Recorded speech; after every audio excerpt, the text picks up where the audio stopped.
Picture this. You ask your child to do something simple. Put your shoes on. Come here. Let's go. Nothing happens. You repeat it. Still nothing. Your voice gets firmer. Their body gets more resistant. And within seconds, what started as a normal moment turns into tension, frustration, maybe a meltdown.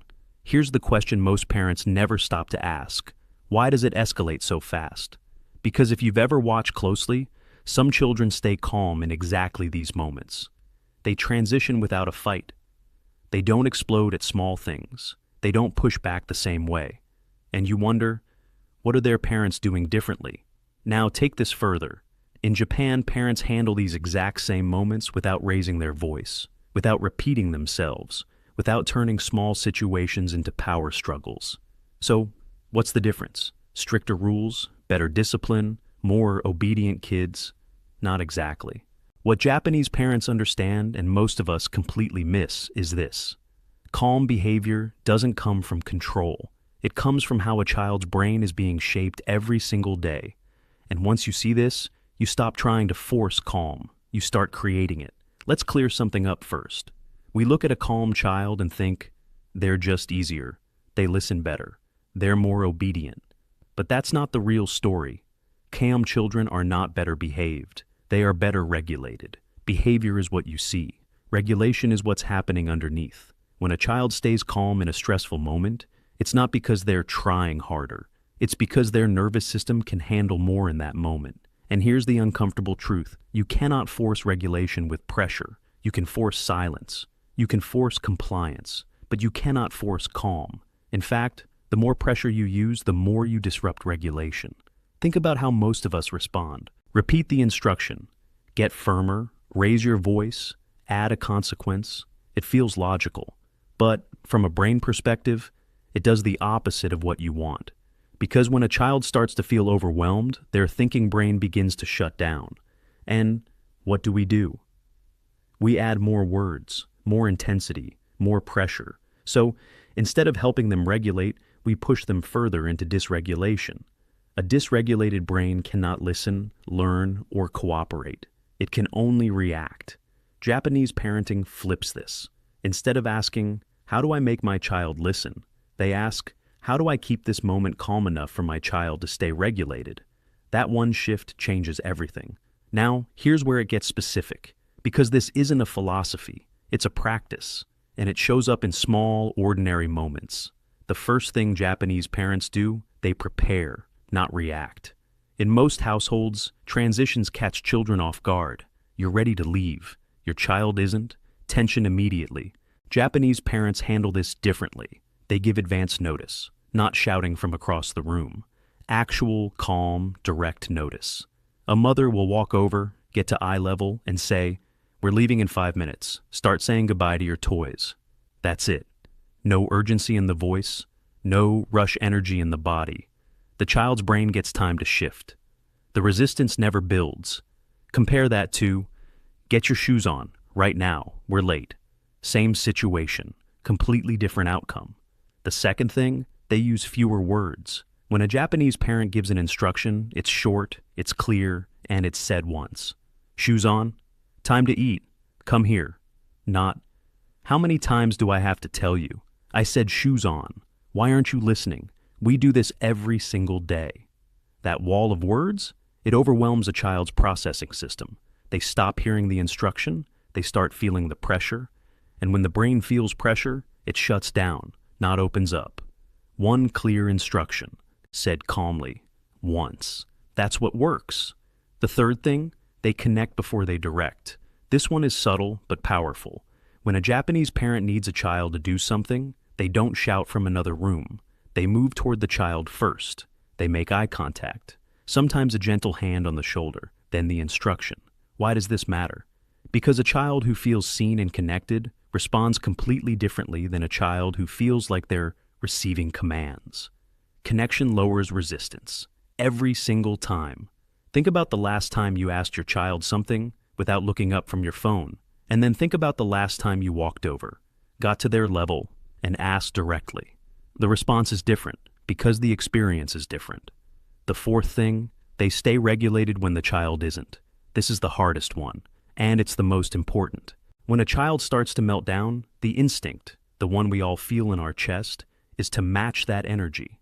We want to get louder just to be heard. We want to take control because we feel like we're losing it. But a dysregulated adult doesn't calm a child. They escalate them. In Japan, there's a cultural understanding that the adult holds the emotional tone of the moment. If you're calm, the child has something stable to borrow. A mother whose child is crying in a supermarket doesn't whisper shout, stop it right now." She moves close. She lowers her voice. She keeps her face soft.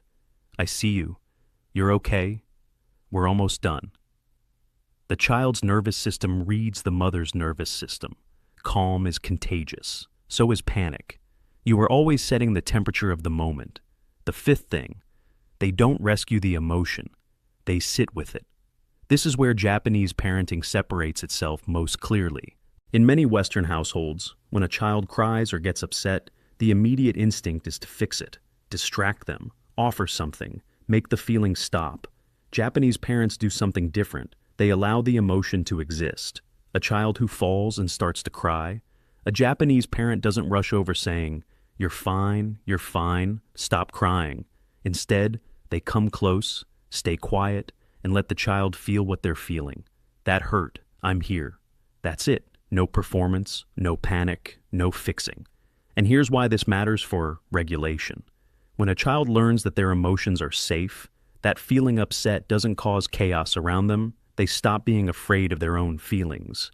And a child who isn't afraid of their own emotions is far less likely to be controlled by them. This is called emotional tolerance. And it's built not by avoiding hard feelings, but by surviving them with a calm adult nearby. Now, let's understand why all of this works, because the brain science here is important. Your child's brain is still under construction. The part responsible for logic, impulse control, and emotional regulation isn't fully developed yet. But the emotional center, already fully active, which means when your child feels something, they feel it fast and completely. And when that emotional system gets overwhelmed, the thinking brain goes offline. At that point, nothing you say lands. Not because they're choosing to ignore you, because their brain is literally unable to process it. This is why Japanese parenting works at a neurological level. It reduces input before the brain gets overloaded. Less pressure, more predictability, calmer adults. All of it keeps the child's brain in a state where it can actually function, where it can listen, where it can cooperate, where it can learn. And here's the part most people miss entirely. Your child doesn't respond to your words first. They respond to your state. Before your child decides how to behave, their nervous system has already decided whether the moment feels safe or threatening. If you walk into a moment with urgency, they feel urgency. If you walk in with calm, they borrow that calm. This is why two parents can give the exact same instruction and get completely different responses. It's not the words, it's what's underneath the words. So, what does this look like on a real day? It looks like a parent who, before leaving the house, says 10 minutes instead of suddenly appearing at the door with keys in hand. It looks like a parent who, when their child is mid-tantrum, sits nearby without adding words.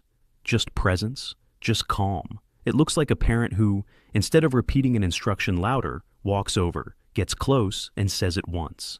It looks like a parent who, when their child is upset about something small, a broken cracker, a wrong cup, a lost toy, doesn't minimize it.